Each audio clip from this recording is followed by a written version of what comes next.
What is good, everyone?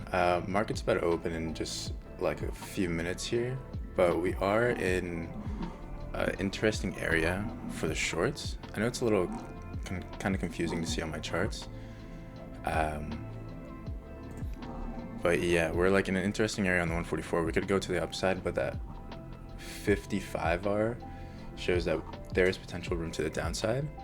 Um, if we can get like a nice closure below here on the 55, then I will take an entry to the downside.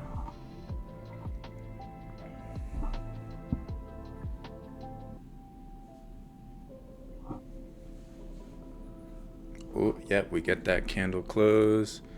So I'm gonna set a sell limit order.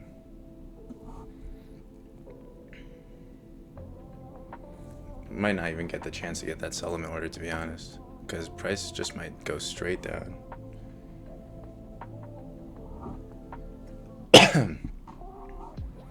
Oh. Order submitted. Order submitted. My stop will just be right above this high.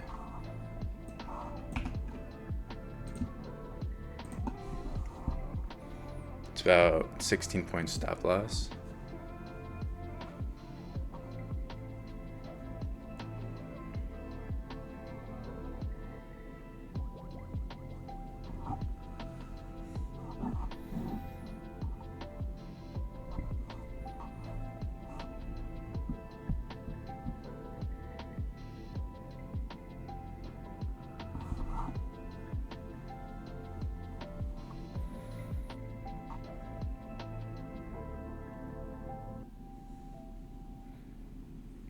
Order submitted. All right, and we're filled in.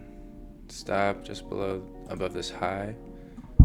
Let's see if we're able to get that bounce to the downside here. It's not looking promising as of yet. Oh, actually, yeah, it's looking good.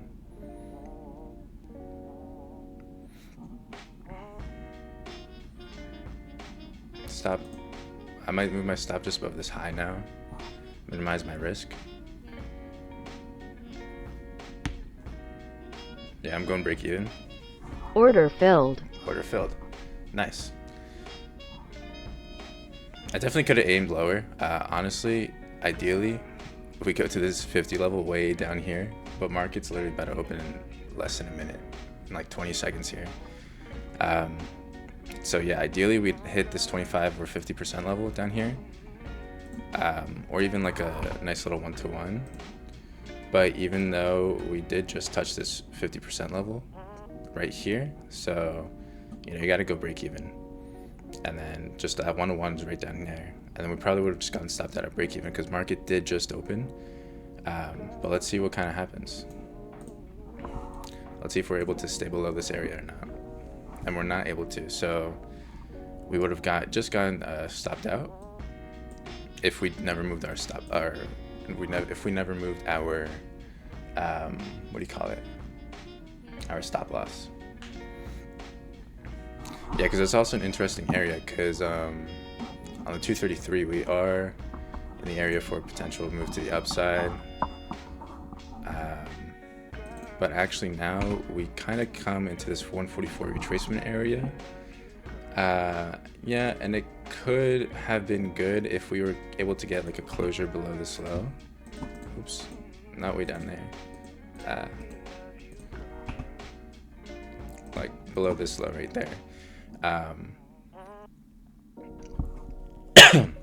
Excuse me. And what I used to do in the past is, if I show you the 55R right now, what I was looking at is we have the swing high and the swing low right here. Tiny high, tiny low formed. I just kind of looking for another order block to kind of be formed based off this area, which occurs right here. And you can see I do enter right there. I'm able to secure there, but what I used to do is just kind of enter here, and then my stop loss would be above this high, and you can see that it's still just kind of running straight down, which is good. It's what we wanted to see, but me trying to like minimize my risk, I would have gotten stopped out for sure. So let's see if we see anything else. Let's go back to the 21R. And now we just kind of wait. But yeah, I think ideally the area that we would look to target is this area down here, the 650s to the 625. And yeah, we could have definitely held on and had a pretty big day, but there's really no need.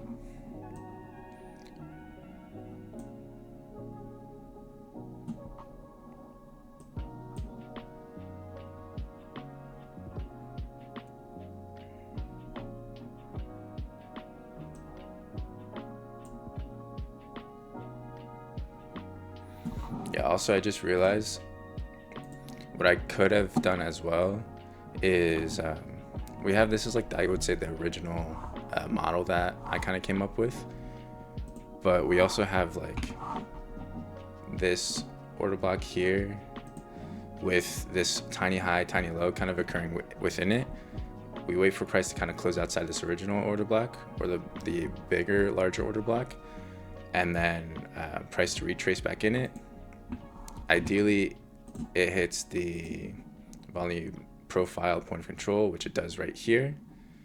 And then, you know, we can wait for another order block to be formed, which is right here, from that high to this low. And you can see that it perfectly touches it and then just goes straight down to right to that 50 level. Look at that.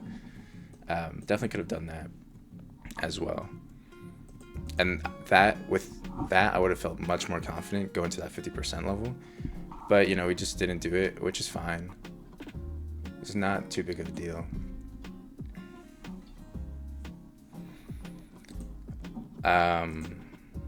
Let's see if like anything else kind of happens. If not, then we might just call it for the day. But if I am going to enter into another trade, it has to be based off my model. If it's not, then there's no trade entry. Okay, let's see. No, I don't like this. Yes, we kind of do get my model play here. We haven't necessarily closed below this swing low yet. But even if we do get the model play and everything here, I'm still not going to take the entry to the downside.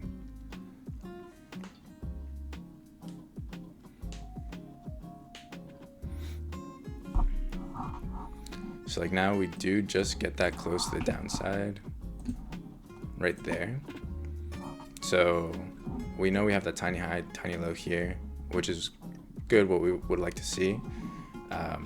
Unfortunately for me, there's something like going on over here that I just don't really like too much. And you can see that there was a reason for me not liking it too much. You can see that price just kind of shot up right there.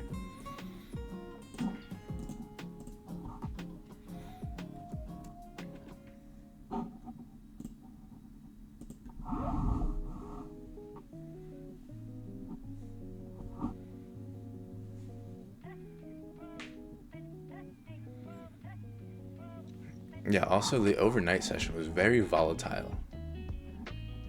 During overnight, it moved, wow, it moved over 500 points, which is crazy. Like, look at that. It pretty much moved more during overnight session, or just about the same as yesterday's live trading day session, like market live. So it moved a lot. Like 500 points is very volatile. I'm not complaining because, you know, that means there's definitely gonna be a solid trade entry, or at least a couple solid trade entries. But the thing is, it's gonna be fairly quick.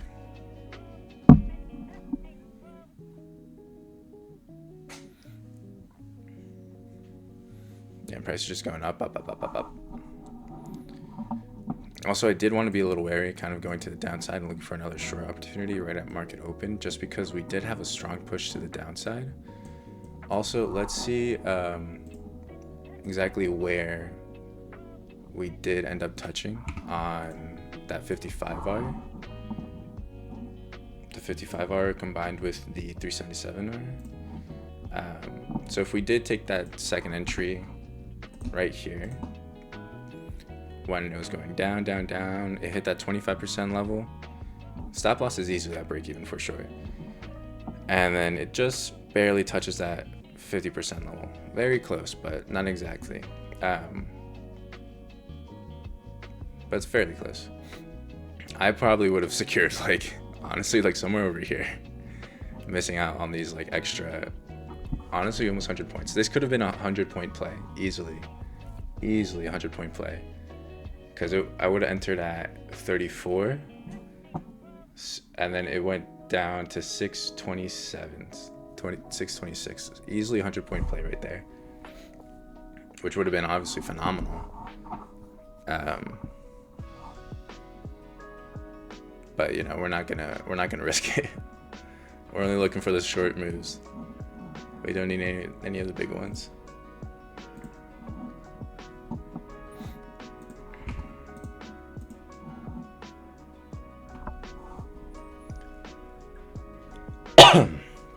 So like here, we do get our model play to the upside, but I'm not a big fan of it, just because again of what's happening on this left side over here. And you know, price can easily just keep going up for sure, like it looks like it might want to do. But one thing also about this order block is we never touch this point of control. Oops, I just got rid of the trade indicator. Yeah, trade detector. Order flow trade detector. I accidentally got rid of it. Put that to 30. There you go. Now it's back. But yeah. So never really touched that order block yet. I'm curious to see if it touched this order block. Point of control now. Because since I didn't like what's going on over here, if I didn't really know any better, we have like pretty much an order block formed here. Then we have that tiny high, tiny low formed as well. Probably would have taken the entry once we formed this second order block candle, but we never really touched the point of control of this larger order block at the bottom. So it's a little sus.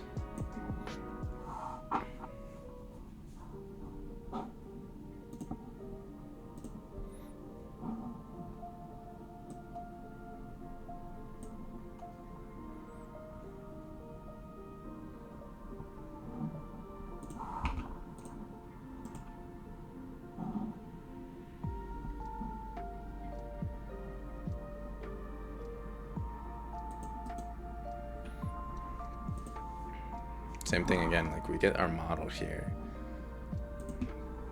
but we close above it and never form that second order block there.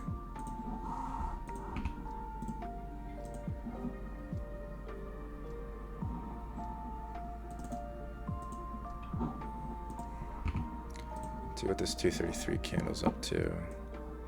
It's 34. Nothing good. Curious to see if I did miss an opportunity though. No, I did not.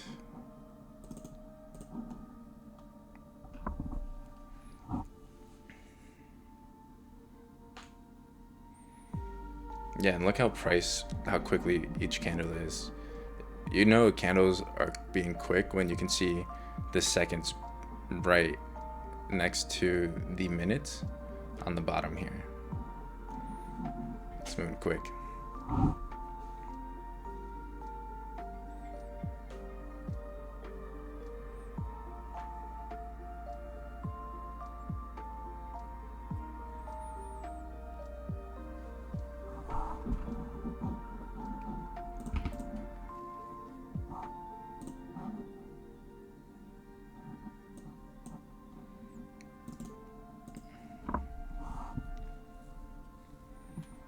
I do think we're gonna be going up to like the 80, close to 900 levels, just because we can see that this was like the last area of, we had like some wicks here and price was kind of going up above, but then ultimately shot down. So this could be a good area to kind of retest.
Not much happening here.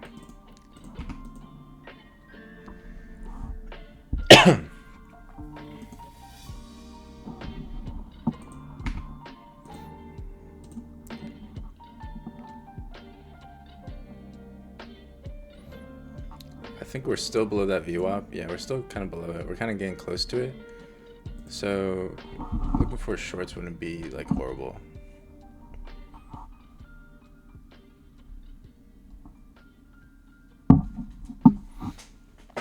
It's if we get the model play to the downside here, but we can see that we're also kind of bouncing off these EMAs. So I wouldn't feel too hopeful about a short in this area actually. And you can see that we did just disrespect this 144 range bar high.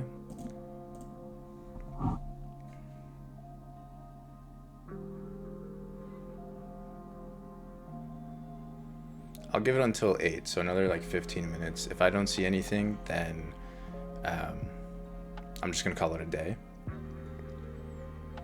And I could easily definitely just call it a day, you know. I really do think one trade a day is really all you need.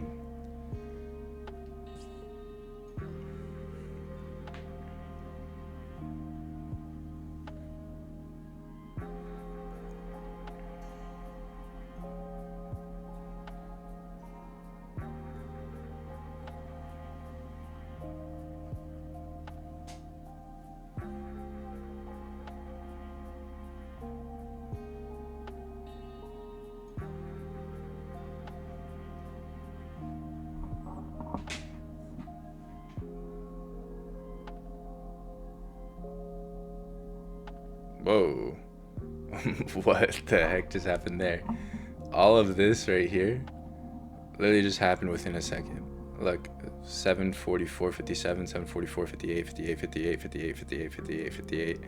Literally all that happened within a second. That's crazy. I'm telling you, price is very volatile. So maybe it is best I just kind of stay out for the day.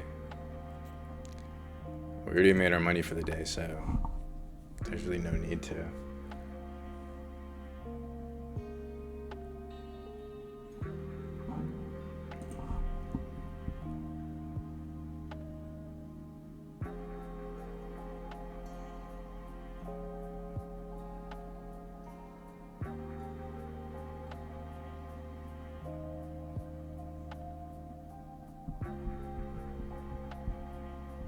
Yeah, you know what? I'm going to be just a one trade a day kind of guy.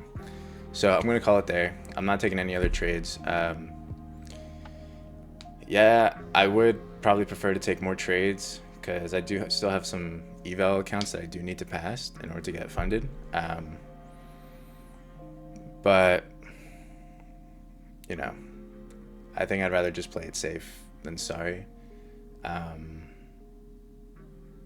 And I think that's what we're going to have to end up doing. So I'm going to just call it there. And, you know, if I do see an opportunity later on in the day, maybe I'll take it, but I'm not really too sure, to be honest. Kind of got a lot of stuff to do at home. So, yeah, I'm just going to call it there. Just try to be the one trade a day kind of king. And, yeah, so just kind of stay true to your model and everything will kind of play out for you. Yeah, enjoy the weekend. Peace.